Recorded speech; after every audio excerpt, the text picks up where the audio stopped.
السلام علیکم ناظرین گرامی، خادم پنجاب جو آج کل خادم پاکستان ہے، چودھری شہباز شریف کا ذکر کریں گے اور ان کا پنڈورا باکس کھولیں گے، وہ بھی شیطانیت سے اور پاور سے بڑا پڑا ہے۔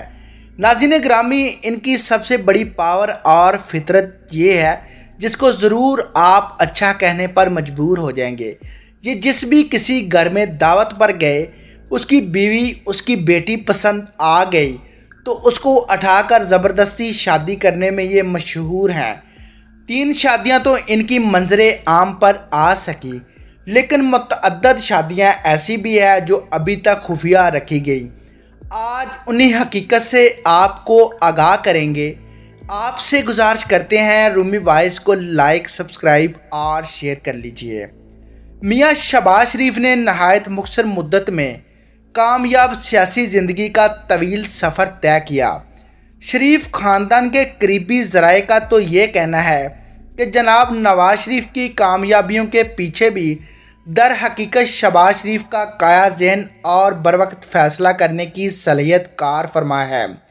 نواز شریف کی وزارت عظمیٰ کے دنوں پنجاب کی ذمہ داری شہباز شریف نے ہی اٹھائی رکھی۔ جن دنوں غلام حیدر وہیں وزیر اعلیٰ پنجاب تھے، تب بھی یہی کہا جاتا ہے کہ اصل قوت شہباز شریف کے ہاتھ میں ہے۔ دوسرے دور میں تو وزارت عالیہ براہ راست ان کے ہاتھ میں تھی۔ میاں شہباز شریف انتظامی حوالے سے نہایت سخت گیر رویہ رکھتے تھے۔ وہ پاکستان کے ایسے وزیر اعلیٰ تھے جن کے ماتحت اکثر ان کے غیر ملکی دوروں پر جانے کی دعائیں مانگا کرتے تھے، کیونکہ جن دنوں وہ ملک میں ہوتے، افسروں کو ہمہ وقت کام میں مصروف رکھتے۔ دن رات محنت کرنے والا یہ مرد آہن جب تھک کر چور ہو جاتا تو اس کا پگلا دل ریشمی زلفوں کی چھاؤں میں کسی گداز بدن کے لمس کے لیے ترسنا شروع کر دیتا، اور پھر شہباز کی پرواز کسی نہ کسی پری پیکر کے نشیمن پر آ رکتی۔ پھر یہ بلند پرواز شہباز کبھی ساز و آواز یا پھر کس طلسمی حسن کا قیدی بن کر رہ جاتا۔ میاں شہباز شریف کی 3 شادیاں تو منظر عام پر آ چکی ہیں۔ ان کے حرم میں مزید کتنے چہرے ہیں، اس کا اندازہ ان کی خفیہ سرگرمیوں سے کیا جا سکتا ہے۔ شہباز شریف بھی بازار حسن اور فلمی دنیا کے توبہ شکن چہروں سے جی بہلاتے۔ ریما نے جب پہلی مرتبہ چھوٹے میاں صاحب کی توبہ توڑی تو اسے 70 زینت بلاک اقبال ٹاؤن کی کوٹھی سے نوازا گیا۔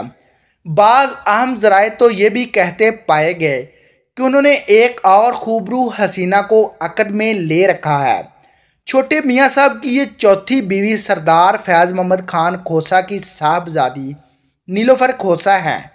نیلوفر کی پہلی شادی معروف بیوروکریٹ شاہد رفیع سے ہوئی، جن میں سے ایک بیٹی اور 2 بیٹے ہیں۔ لیکن وقت کی ستم ظریفی کہیے کہ شاہد رفیع کے ہنستے بستے خاندان سے میاں شہباز شریف کا گزر ہو گیا، اور چھوٹے میاں صاحب کو نیلوفر کی نہ جانے کون سی عذاب آگئی، اسی کے ہو رہے تلقات آپ سے تم اور تم سے تو کا عنوان ہوئے تو راز راز نہ رہا۔ شاہد رفیع خود بھی ایک معزز خاندان سے تعلق رکھتے تھے، لہٰذا بیوی کی یہ بے وفائی برداشت نہ کر سکے اور طلاق دے دی، جبکہ نیلوفر کا اس سلسلے میں کہنا ہے کہ وہ ایک باعزت گھرانے سے تعلق رکھتی ہیں۔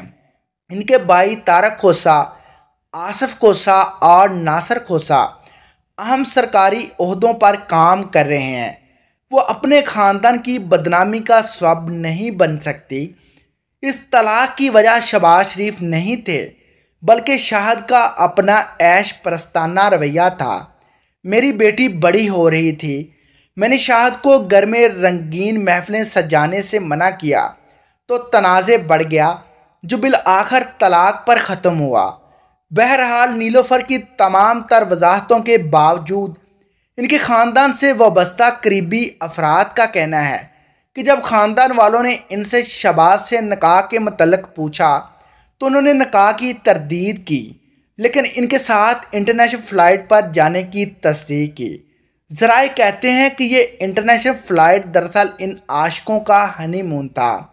شہباز شریف کے انہی معاشقوں اور پہ درپے شادیوں نے نصرت شہباز کا سکون چھین رکھا ہے۔ اکثر گھر میں دونوں کے درمیان متعدد مرتبہ دنگا فساد بھی ہو چکا ہے۔ بات شاید علیحدگی تک چلی جاتی، لیکن بڑوں کی موجودگی اور بچوں کے بڑا ہونے کے باعث ایسا نہ ہو سکا۔ نصرت اکثر شہباز کی دیگر شادیوں کی تردید کرتی رہتی ہیں، جبکہ شہباز شریف کی دوسری بیوی عالیہ عرف ہانی نے برسر عام ان کو چیلنج کیا ہے، اگر نصرت کو یقین نہیں آتا تو وہ میرے گھر تشریف لائیں، شہباز کے ساتھ لندن میں ہونے والے نکاح کے تمام تر ثبوت انہیں دکھا دیے جائیں گے۔ عالیہ احمد کا کہنا ہے کہ ہماری شادی خفیہ طور پر ہوئی تھی، لیکن 3 سال بعد میری خواہش پر بیٹی کی پیدائش ہوئی، جس کا نام ختیجہ شہباز رکھا گیا۔ ناظرین گرامی، نون لیگ کے نامی گرامی سیاستدان خادم پنجاب، خادم پاکستان تو بدلتے رہتے ہیں، لیکن ان کا طرز زندگی نہیں بدلتا۔ وہی فحاشی، وہی عیاشی ان کی زندگی کے ساتھ مصروف رہتی ہے۔ آپ کو اپنے سیاستدانوں اور خادم پنجاب کے بارے میں بھی خوب پتہ چل گیا ہوگا۔ آپ سے گزارش کرتے ہیں مزید شیطانی واقعات سننے کے لیے رومی وائس کے ساتھ جڑے رہیے۔